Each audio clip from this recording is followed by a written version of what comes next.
Today is Ho Chi Minh's 130th birth anniversary. Born in 1890, Ho Chi Minh left his country at the age of 21 to become a revolutionary. He traveled through Marcus Garvey's Harlem, Lenin's Moscow, and Clara Zetkin's Paris. At the Fifth Congress of the Communist International, Ho Chi Minh foreshadowed his role in Indochina. The revolt of the colonial peasants is imminent, he said. They have already risen in several colonies, but each time their rebellions have been drowned in blood. If they now seem resigned, that is solely for lack of organization and leadership. It is the duty of the Communist International to work toward that union. Ho Chi Minh exercised a major role in uniting the left Vietnamese factions and forging the party that would lead the liberation movement. Whether in prison or in his forest hideout, or later in Hanoi as the US bombers tried to destroy Vietnam, he remained steadfast in his commitment to his people and to their ultimate aim for a free and socialist Vietnam. It is fitting on his birthday to remember not only Ho Chi Minh, but the millions of people of Vietnam who sacrificed their lives against imperialism and for socialism. I have in mind one revolutionary couple, Li Hongfong, known as the Red Wind, Secretary of the Communist Party's Central Committee, and Min Khai, Secretary of the Saigon Communist Party Committee. They had been in the USSR together when they had a child, Hongming, Red Aurora, the Red Northern Lights, named in honor of the USSR. In 1938, the police arrested Li Hongfong and Min Khai.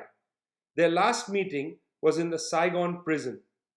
On the 24th of May 1941, the colonialists executed a large part of the Communist Party's Central Committee, including Min Khai.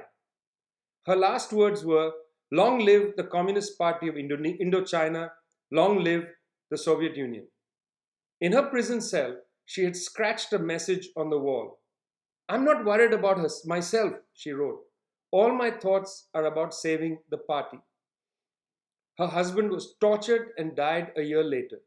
He told his cellmate before he died, "Comrade, tell the party that I, Li Hongfong, was true to our revolutionary cause to my last breath." These were the members of Ho Chi Minh's party. It would be people like them who would resist the French and the Japanese and eventually the United States of America. When I think of Ho Chi Minh, I think of steadfastness and sacrifice, of a people who had to face the most powerful war machines, whose lands were bombed with more ferocity than used in any previous war, and yet who prevailed against everything imperialism threw at them. Sadly, when Vietnam won its freedom, first in 1945 and then in 1975, after 30 years of war imposed upon it by the imperialists, the Vietnamese people had inherited a country destroyed by chemical weapons and by war over generations. From 1945 onwards, Ho Chi Minh spent much effort trying to build institutions out of the air, teaching his comrades about the need for collective mastery of social life.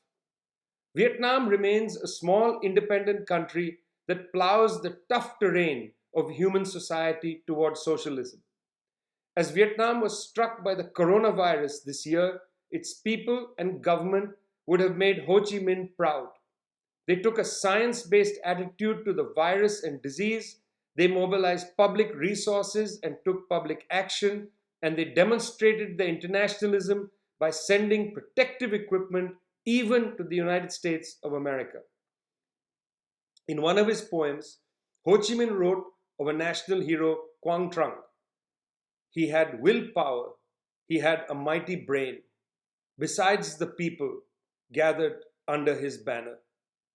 Comrade Ho Chi Minh could well have been writing of himself.